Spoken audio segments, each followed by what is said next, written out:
Hi hello నమస్తే welcome to BVR TV official మిత్రులారా. నేను మీ బీవీఆర్ రావుని. బాలీవుడ్ సీనియర్ నటుడు, మీ అందరికీ తెలుసు, అద్భుతమైన నటుడు గోవిందా, ఆయన భార్య సునీత ఆహూజా మధ్య విభేదాలు తారాస్థాయికి చేరాయి. ఒకవైపు విడాకుల కేసు కోర్టులో నడుస్తుండగా మరోవైపు అంతా సర్దుకుంటుందని, సమస్యలేమీ లేవని గోవిందా తరపు వారు చెప్పడం గందరగోళానికి దారితీస్తుంది. చాలా బాగుండేవాళ్ళు ఇద్దరు.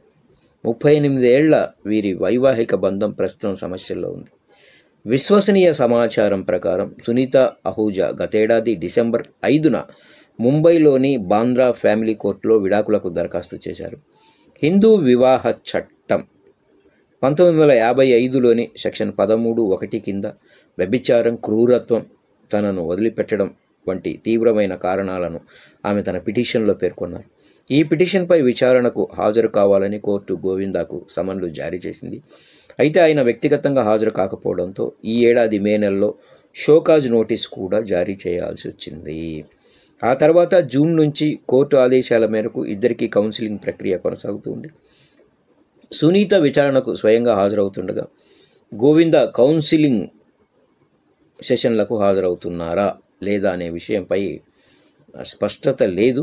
సో ఈ పరిణామాల మధ్య గోవిందా తరఫు న్యాయవాది లలిత్ బింద్రా స్పందిస్తూ భిన్నమైన వాదన వినిపించారు. అలాంటి కేసేమీ లేదు, అంతా సర్దుకుంటోంది. పాత విషయాలను ఎవరో మళ్ళీ తెరపైకి తెస్తున్నారు. రాబోయే గణేష్ చతుర్థికి మీరందరూ వారిని కలిసి చూస్తారు, మా ఇంటికి రండి అని ఆయన ఒక జాతీయ మీడియాతో అనడం జరిగింది. సో అలాగే మరోపక్క గత కొంతకాలంగా వీరిద్దరి మధ్య విభేదాలు ఉన్నాయన్న వార్తలు వస్తున్నాయి. గత 12 ఏళ్లుగా తన పుట్టినరోజును ఒంటరిగానే జరుపుకుంటున్నానని, గోవిందా తన పనిలో బిజీగా ఉండటం వల్ల, ఎక్కువగా మాట్లాడే ఆయన స్వభావం వల్ల తాను వేర్వేరుగా ఉంటున్నానని సునీత గతంలో చెప్పడం ఈ ఊహాగానాలకు బలం చేకూరుతుంది. మరోవైపు గోవిందా ఓ యువ మరాఠీ నటితో సన్నిహితంగా ఉంటున్నారని కూడా పుకార్లు షికార్లు చేస్తున్నాయి.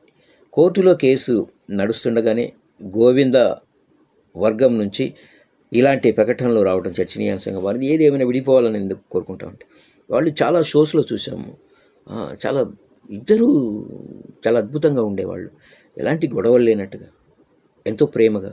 మరి ఎందుకు విభేదాలు వస్తున్నాయి? ఇవన్నీ నిజంగా వస్తున్నాయా లేకపోతే రూమర్స్ అనేది? సో ఏదేమైనా ఇద్దరు కలిసి ఉండాలని కోరుకుందాం. Thank you.